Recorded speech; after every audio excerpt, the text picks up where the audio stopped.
Hey guys, today is the last day of October and the last day of the PMDD Birthday Month campaign. We're still short of our goal of $2,000 and we need your help. Remember, PMDD affects everybody and oftentimes you don't know you have it until it's too late. Thank you to everybody who donated. It means a lot to me and it's nice to have heard your stories and experiences. Once again, thank you for this. I will likely be doing another campaign in April for the official PMDD Awareness Month. Until then, remember, you are loved, you are wanted, and you got this. Now on with the video.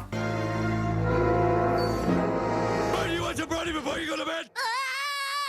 Come on, let me cut you a brownie while they're still hot. Happy Halloween! Presenting a video. And this is Halloween. I need a costume. Because I already dress up as Dr. Mrs. the Monarch at least once a month, and because I don't know how to draw my avatar like her, you guys are welcome to try, I've decided to dress up as my more expressive clone, Katherine. Hi, I'm Kitty Monk, dressed up as her more expressive clone, Katherine, and I'm here to talk to you about Halloween! Or more specifically, a few episodes that are Halloween related. Halloween is my most favoritist holiday. As Barther Orpheus said, it's when you get to be whatever you want. You get to find yourself, and nobody can say boo. Well, what if you're a ghost? Katherine, shush. However, I know some people don't celebrate. Maybe you don't live in a country that does it. Maybe it's against your religion. Maybe it's against somebody else's religion, and they control the city council. Looking at you, Junie Harper. Maybe anything. Or maybe you're just tired of all the constant Halloween specials, which I totally understand. So I decided to make a list of episodes you can instead watch on Halloween that aren't Halloween specials. There are a few rules, however. First off, it has to be a show I reviewed at one point. Could be I reviewed it last week, could be I reviewed it 5 years ago. And most obviously, they cannot be Halloween specials. Trust me, we still have a lot of possible episodes at stake. If you don't get to your favorite episode here, or you think there's one I missed, don't worry. Maybe I'll get to it next year. And one more thing. I did try my hardest to find episodes that don't contain a lot of spoilers. There are still 1 or 2 entries where you do need to have some knowledge of the show to understand it, but hey, maybe it'll encourage you to try out these shows if you haven't already. So in no particular order, here's 10 episodes you can watch on Halloween that aren't Halloween specials, starting with... Mother just wanted more time with her boy. I can't say goodbye anymore. It's not fair to break up a family. It's not right. Number 10, Venture Brothers, Mama's Boys. And yes, this is the Venture Brother thing I was talking about the other day. Now with Venture Brothers, I had plenty of episodes to choose from. Her Chance to Dean, Everybody Comes to Hanks, Silent Partners, pretty much all of season 4, but I eventually settled on Mama's Boys because it's more self-contained. And Perchance to Dream aired in October and kind of was their Halloween special before the official Halloween special. It sucks this episode doesn't have Sheila, but it does have Gary, who I had canon she and Malcolm adopted or made sole beneficiary to their estate in the event of their deaths or something like that. I don't know. I could see this being a plot point. During the interim between season 4 and 5, Dean went through some issues. He permanently lost his crush, Triana Orpheus, because of his own actions, and learned that he and his brother were clones, which caused him to go through an existential crisis, all the while wishing that he did not have to follow in his father's footsteps. Mama's Boys features Dean during the throes of his crisis. You're destroying my life! Okay, 10 minutes. When Rusty declares curfew, Dean sneaks out and travels to an insane asylum to meet somebody. Rather than be a new girlfriend, it turns out to be Myra. 15 minutes. My little jelly bee. Mom! Oh crap, Myra's back. Myra, if you need to be brought up to speed, is a crazy woman who used to be Rusty's bodyguard, but lost her mind and insists that Hank and Dean are her children, and Rusty is her one true love, and he loves her too, and he wanted her for more than a quick booty call. Every few years, she breaks out of a new asylum and tries to capture the boys, but always fails. This time, she manages to woo Dean to her side, on top of a bunch of asylum people, I guess you could say? Inmates, yeah, that's the word. For a highly nefarious purpose. And that's all I'll say about it, because this episode has a really good twist I don't want to spoil. Wait, you know what? Screw it. It's too good. And I rarely get to do Venture Brothers anyways. Who knows when there'll be a next time? Oh, my little babies. We are finally a family. Mother doesn't judge her sweet children. You're free. In truth, Myra wanted to kidnap Dean in order to shove him up her hoo-ha and give birth to him, and brainwashed all of the other inmates to help her. But for some reason, she doesn't want to do it to Hank, even though Dean and Hank are twins. Does that mean Dean sought her out or something? You're not my mother! I knew you were lying! Hanky-poo, you've come to me. I'm not a Hank! She is not my mother! To do the job properly, she wants to turn Dean into a baby again, and do it the old-fashioned way. Ew! So I can finally give birth to my teeny weeny Deanie and be his only mommy. The only reason she doesn't succeed is because Gary and Hank broke in, not to rescue Dean, for a completely different reason. Yeah, don't worry. We'll just tell my dad that we went to save Dean. What? You didn't come to save me? To me, that just makes it worse. She barely succeeded. But the way you watch the episode can mean a lot. Myra is in a mental asylum. One for supervillains, but an asylum nonetheless. Does she just mean to do it as is? Or literally reverse the aging process? I don't know, either or is super worse. Why am I still speculating on this? I don't know. What more do you want? If you watch Venture Brothers, it's good to revisit. If you're like me and you weren't all that familiar when you first watched the episode, still check it out. It's pretty scary. I smell a northwest. Number 9, Gravity Falls. Gravity Falls is already a horror comedy, so I could probably pick any episode and it would certainly stick. However, it's also a plot-heavy show, one of those where if you miss one episode, you miss the whole show. I was going to choose an episode like Sock Opera or Into the Bunker, but how many of you saw enough of the show to truly understand them? Trust me, I read every comment I get. I know some of y'all don't actually watch the shows I review, and insist I spoon-feed you details, which I'm fine with doing. Regardless, I think the scariest episode that you don't need a lot of plot to get into is Northwest Mansion Mystery. Once a year, the prestigious Northwest family holds a big exclusive party, kinda like the Met Gala, with tons of celebrity guests and rich people. And to keep the festivities at a certain level of panache, they don't permit any of the townsfolk inside, even journalists. Look at who you're talking to, boy. I'm hosting a party for the most powerful people in the world. Do you think they'd come here if they had to rub elbows with your kind? Too bad. It seems as though this year paranormal activity might ruin the festivities. Dipper is sent in to investigate and learns a lot about Pacifica, the resident mean girl, who spent the entire series harassing Mabel like she was Heather Duke, and flaunting her wealth for all to see, while at the same time lying about the origins of her family's money. This episode, while scary, does take an honest look at familial abuse that stretches all the way back, and a sweet look at revenge and breaking the cycle. In the world's worst chain. I'm sorry, they made me. I should have told you, but... It got me and many other people to love Pacifica, and it's pretty scary when you get imagery like this.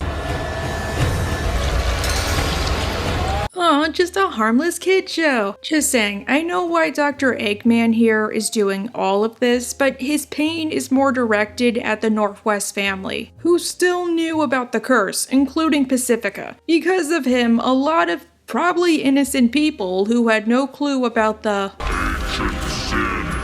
Ancient including several children, were going to die. On top of that, it has one of the show's most infamous moments, which was foreshadowed all the way back in the season 2 premiere. Wait! No! No, someone help! Someone help! If you like Gravity Falls, totally check it out. If not, hey, maybe you'll eat a man alive tonight. This is cause for celebration. Let's sacrifice Rabbit and eat his flesh. Yay, sacrifice me to the devil. Yay! Number 8, South Park. Woodland Critter Christmas. Hail Satan! Okay, I know I said no Halloween specials, but October is that special time of a special year when stores start to get you in the mood for Christmas using subliminal messaging and also selling Christmas decorations in literal September. Just saying, I primarily wrote the script from New Brunswick when I was at DerbyCon, and the Rite Aid, like 2 blocks away, already had Grinch decorations. Despite this, I think Woodland Critter Christmas is honestly kind of a good Halloween or Christmas special. And even if you've never watched South Park, y'all probably know the twist by now. So I don't have to worry about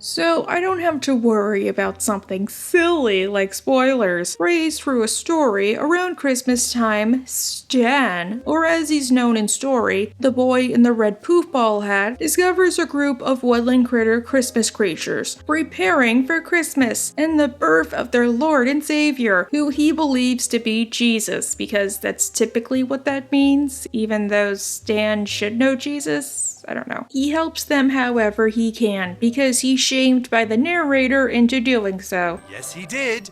No, he didn't. Yes, he did. No, he didn't. Yes, he did.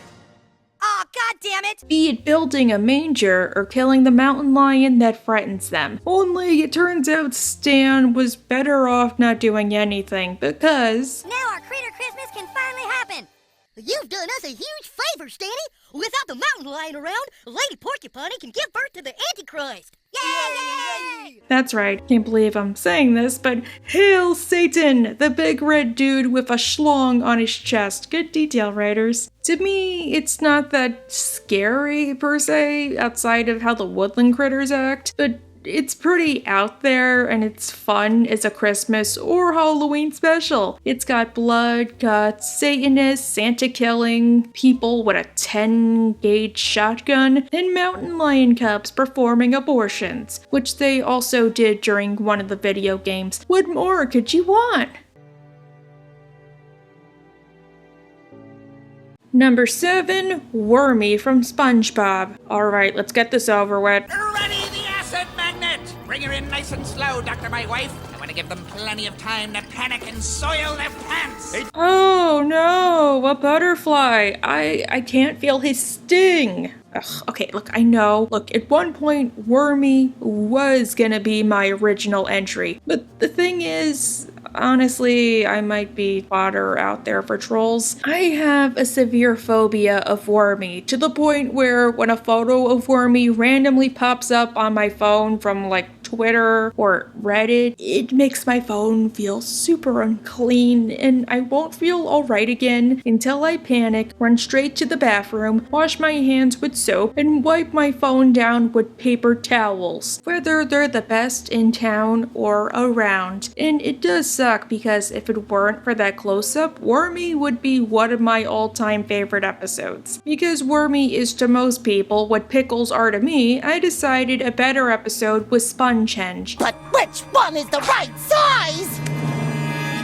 I guess I'll just have to make a bunch of them. Mostly because even as a kid, this episode freaked me the F out. There have been severe windstorms in the Bikini Bottom as of late, and they're causing the jellyfish to run amok. It also causes SpongeBob's many holes, to play music. This drives his friends away because he's a negative influence. I'm sorry, SpongeBob, but you've become a negative influence! And causes SpongeBob to end up in a cave full of poisoned sea urchins. Nah, I'm kidding. Wrong episode. He just ends up in a normal cave. SpongeBob spends many moons in that cave, making giant replicas of him in order to lure the jellyfish away. To the point where he grows a beard, he's actually kind of rockin', not gonna lie. How do you handle a thing like that? Yeah, I'm at a loss too. Oh, barnacles! I'm gonna be stuck in this cave forever! He kind of reminds me of Alex Brightman in The Shark is Broken. While the songs can be a little scary for most people, and the episode has a scary atmosphere to boot, there's the ending that drives people up a wall. Rusty Crab, here I come! Oh! How long was I gone? No! Obviously, they don't say how long SpongeBob was gone, which just makes it all the more scarier. Was he only gone for like a week and the windstorm just destroyed the Krusty Krab? Maybe after this happened, his friends could walk up to him and be like, SpongeBob, why are you crying? The Krusty Krab's right there. Was he only gone for a few days until it was time for National No SpongeBob Day? Or was he gone so long that his family and friends and everybody he's ever known has died? I don't know, and I'm sure you don't know. All I know is this episode is much easier to watch for most people than Wormy, even if it's a post-movie episode, and that's quite the achievement. Despite whatever SpongeBob episode you watch, I need to warn you. Watch at your own risk. Roman numeral 3, surprise boy in bed, and disembowel him. No, I don't like that bowel in there.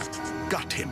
Number 6, The Simpsons, Cape Fear. If you've been with me for a while, you know that while I have watched some early Simpsons episodes, courtesy of FXX, my favorite episodes tend to be Sideshow Bob episodes because he's my favorite Simpsons character. And for those of you who have kept giving me requests, yes, I made a Simpsons video. It was on Sideshow Bob, but nobody watched it and it did not pass the Dagmar threshold. Still, this was the episode that arguably catapulted Bob to stardom. In the episode, Sideshow Bob gets paroled again. And this time, he decides to take revenge on Bart because Bart was the reason he's in there. Bart was the one who realized that Bob framed Krusty, and he was the one who saved Selma from getting blown up. He hates Bart so much that he got an infamous tattoo that says, "Die Bart, die." No, that's German for the Bart. The. Oh,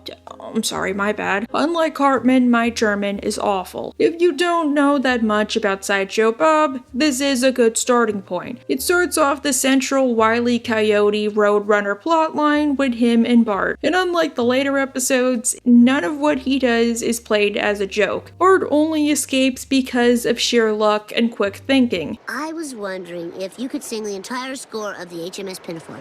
Very well, Bart. I shall send you to heaven before I send you to hell. And even if you're like me and did not watch Cape Fear, you can still find some humor in the episode. Oh, this coffee's too hot. However, I was on the fence about including it. Okay, rake. The episode did air in October, which even if they don't say so, is typically a silent code for Halloween episodes. However, the writers have said they don't consider it a Halloween episode, nor was it written as such. After all, they don't pick when the episodes air, they just make them. This episode was made all the way back during season 4. It just got held over, so narrowly it makes the list. What are you doing in Bill's backyard? Hank, don't you recognize me?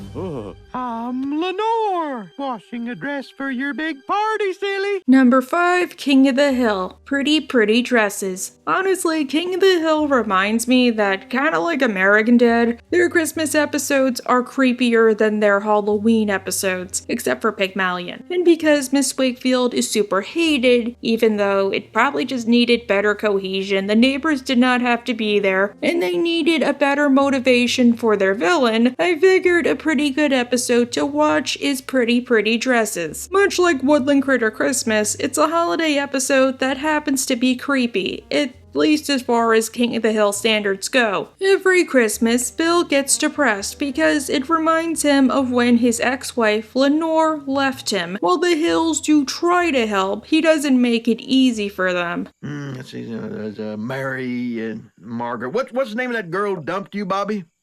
Marie. Yeah, she was cute. Bobby, wait until Valentine's Day. That was the one time Hank really should have told you it was okay to kick below the belt. Because of a combination of, you know what, I hate to say it, arguably Bill's actions and Hank treating him like a little kid, he gets to be so depressed that he constantly tries to commit not alive badly. What? Oh. No! Look, I'm sorry, it's awful. King of the Hill is a show about conservatives, and because this was back in the early 2000s or late 90s, they assume Bill is going through a phase he just has to snap out of. We've just got to watch him constantly until he snaps out of it. I don't think Bill is going to snap out of it. Can I have another codeine, please? Quiet, Bill. We're trying to do something here. Well, you can make some critiques on their treatment of trans people, just saying. Go back to Hollywood. This is the Democratic National Convention. You crashed the wrong party, honey. Hey, The Piggy Horror Picture Show, while it did age a little bit, really redeemed this episode. The chilling tone and plotline, especially around a time as merry as Christmas, makes it list-worthy indeed. So by the time I'm done with you, you'll all be fixed. Every last one of you. Whether you're from Pixtopia or Muty. Number 4, Star vs. the Forces of Evil, St. Olga's Reform School for Wayward Princesses. Didn't I make a video on this? I still remember my Star vs. days, the halcyon days with my butterfly brethren. However, then I stopped and moved on to South Park. Still, one episode that isn't all that spoiler heavy, and scary enough, is St. Olga's Reform School for Wayward Princesses.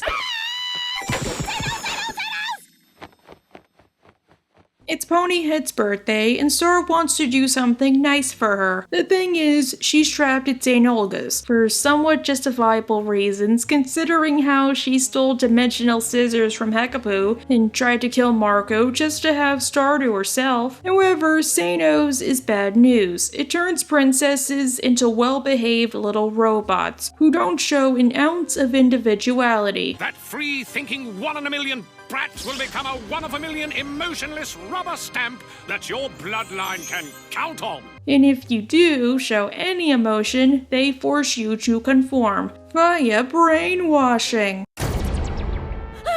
My deepest apologies, but I must abstain, as partying is for the unrefined. They turned her into Haley Smith, Agent Small Wonder. If you want to get into Star Versus and don't care about the ending, but you don't know where to begin, this is a good episode. Obviously, you should start with the pilot, Muberty, and any episode involving Toffee. But to be honest, season 1 kind of sucks, and if you want to cut out most filler, you should start with this episode and the ones I mentioned. Or just don't watch the episodes with Marco's guy friends. St. O's makes fun of the Disney princesses that Star tries her hardest to avert. Keep your pinkies at 90 degrees. More tea, please. Keep your pinkies at 90 degrees. More tea, please. And it features Mallory Archer as a head mistress. Oh my god, I really gotta make a video on her. Watch it because conformity is cool.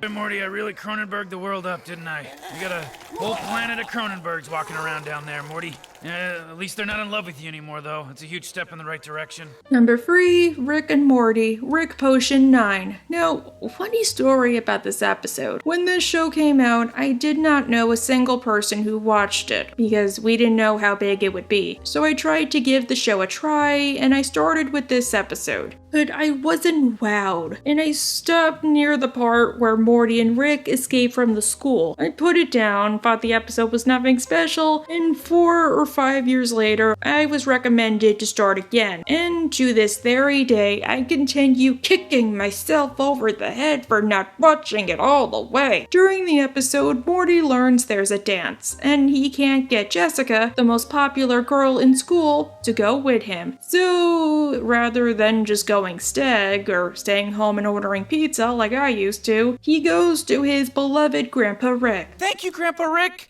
Aww, and requests a love potion, which, as Rick continuously hammers in, is basically a glorified roofie potion. You're the one who wanted me to buckle down and make you up a roofie juice serum so you could roofie that poor girl at your school. The only caveat is that the serum spreads through the air, especially if the infectee has a cold or a flu, meaning because Jessica can't cover her nose, biggest lesson of the episode, she ends up infecting the entire school and the entire world. Bet you're loving this, Morty. This must be the best day of your life. You get to be the mayor of I Told You Town. And Rick and Morty try and fail to contain the outbreak through any means necessary. If you want to get into Rick and Morty, much like St. Olga's, this is a pretty good episode. It introduces later elements, and it has a really good twist ending. That's not to say you shouldn't watch the other episodes though, especially the one with Mr. Meeseeks. I only put this out there because I know some of y'all are gonna say it. Peter, I can't find him anywhere. Mommy? Stewie? Where are you? Look behind you, you stupid cow! Stewie? Number 2, Family Guy, Petergeist, right? With Family Guy, one of their strengths is making parodies. I gotta say that much like South Park, they almost always understand the thing that they're trying to make fun of. There are exceptions, but they are very few and far between. And I guess because with parodies you normally have something to work with, these types of episodes tend to be pretty good, even in the later seasons. During Petergeist, the Griffins uncover a Native American skull on their property, and Peter decides to abuse it in a matter of ways, be it as an athletic cup or as a mug. And because Peter refuses to bury it, stuff happens. Like this!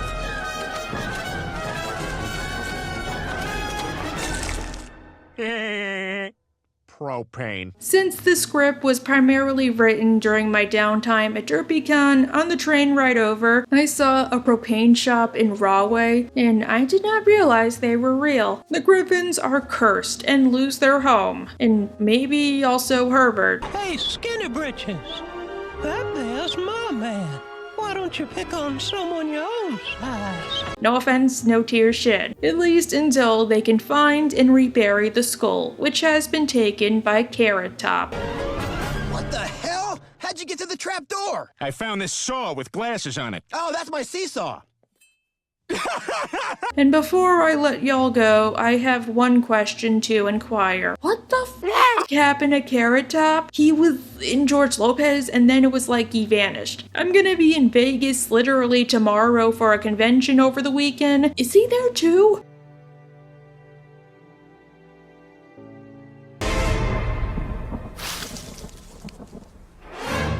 Ah!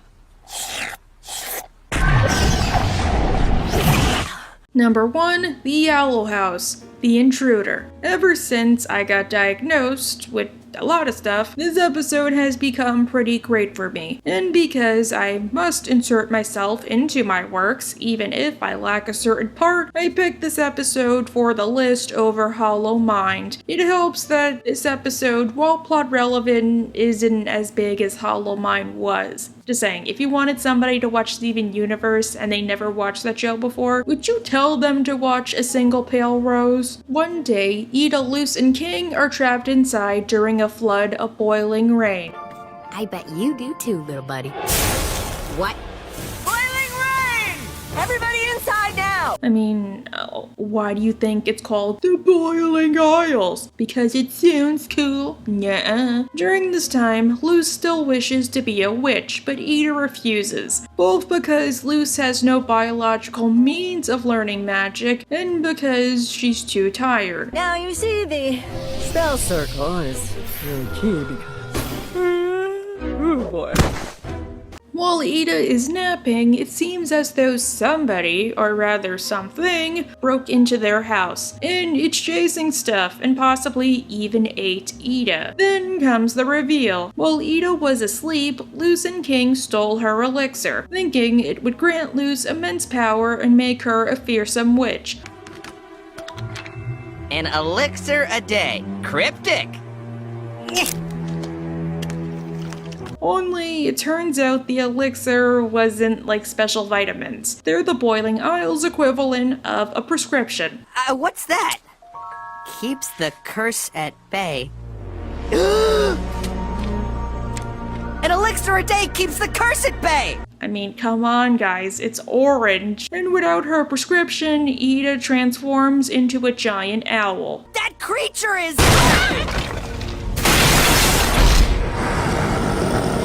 Ida? Eventually, they are able to get her back to normal, but Ida does have to give them and the audience a really good lesson. No one likes having a curse, but yeah, if you take the right steps, it's manageable. That's why people call me the Owl Lady. Look, Edalyn, don't feel bad. Kitty Monk started off as a mean nickname in my own life, and look at me. The reason I say you should check out this episode is, besides the scare factor, it has a really good lesson on medication. If you have a mental illness, a disability, or a chronic illness, Ida struggles will very much speak to you. If not, maybe it'll teach you not to hoard people's medication without consulting them first, because otherwise they will turn into this.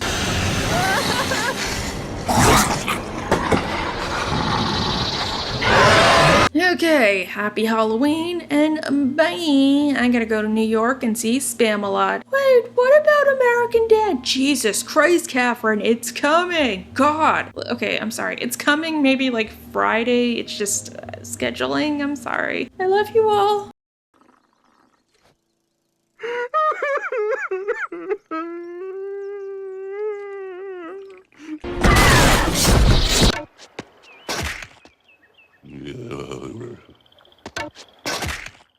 Yeah.